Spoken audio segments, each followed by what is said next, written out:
जनक जी ने तीन बातें सुखदेव जी महाराज को समझाई। अब जरा आप समझिएगा तीन बातों को। जनक जी महाराज ने सुखदेव जी महाराज को तीन बातें समझाई थी। पहला, अपने पूर्वज, अपने पितर, अपने आहूत, अपने वासुक, अपने कुल देवता, अपने पितर देवता, अपने पूर्वजों का स्मरण रहना चाहिए। अपने पूर्वजों का स्मरण रहना चाहिए। देखिए, दो चीजें होती है, एक स्वाभिमान, एक अभिमान। दो बातें हैं, एक स्वाभिमान, एक अभिमान। स्वाभिमान और अभिमान में क्या अंतर है? स्वाभिमान और अभिमान में सबसे बड़ा अंतर है, दोनों चीजें, स्वाभिमान और अभिमान, ये दोनों चीजें हमें समझाती है। स्वाभिमान का मतलब है कि जो भी है हम उसको अपने अंदर धारण कर लें, अपने अंदर उतार लें, वो स्वाभिमान है। और जो बाहर झलक जाए वो अभिमान है। झलके ना, अपने भीतर उतार लिया जाए वो स्वाभिमान है।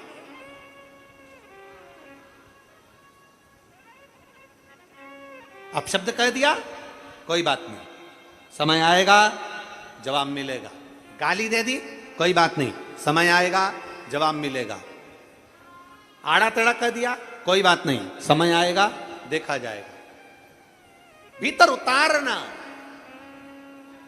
स्वाभिमान, झलक गया अभिमान।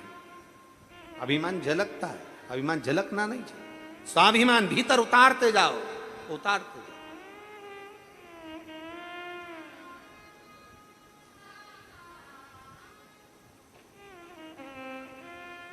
राजा जनक जी ने कहा सुखदेव जी महाराज को तीन बातें समझाई। पहला, अपने पूर्वजों का, अपने पितरों का स्मरण होना चाहिए। अपने पूर्वजों का, अपने पितरों का। क्यों? क्योंकि अब जो बुजुर्ग हैं, जो चले गए, जो अपना घर, अपनी जमीन, अपनी जायदाद छोड़कर चले गए, सब तुम्हें छोड़कर गए, तुम्हारा फर्ज बनता है कुछ नहीं तो कम से कम एक लोटा जल देवादिदेव महादेव को आप जब चढ़ाएंगे तो उसका एक अंश मात्र पितरों को भी प्राप्त हो जाता है। एक अंश मात्र। अभी आज कितनी तारीख है? जम के बोलो जरा। 26। कथा कब तक चलेगी? 2 तारीख। 7 दिन की कथा में बीच में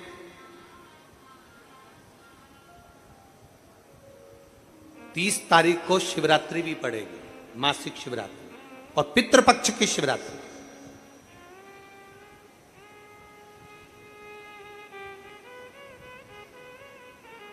दो चीजें हैं उस दिन। पितृपक्ष की शिवरात्रि 30 तारीख को पड़ेगी, उसमें बहुत सारे विधान हैं। आज तो कथा का पहला दिन है इसलिए हम उसको थोड़ा सा कम लिए।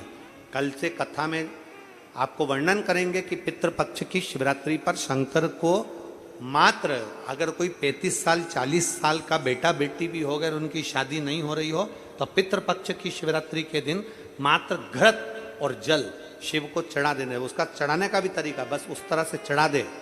40 साल का भी हो गया ना, 35 साल का भी हो गया ना, तो विवाह जरूर होगा, ये निश्चित है, निश्चितता है।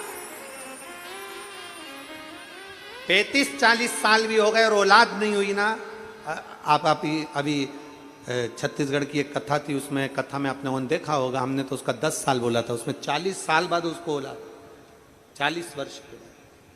हृदय से अगर आप कहेंगे स्वीकार। एक बहन ने लिखा है,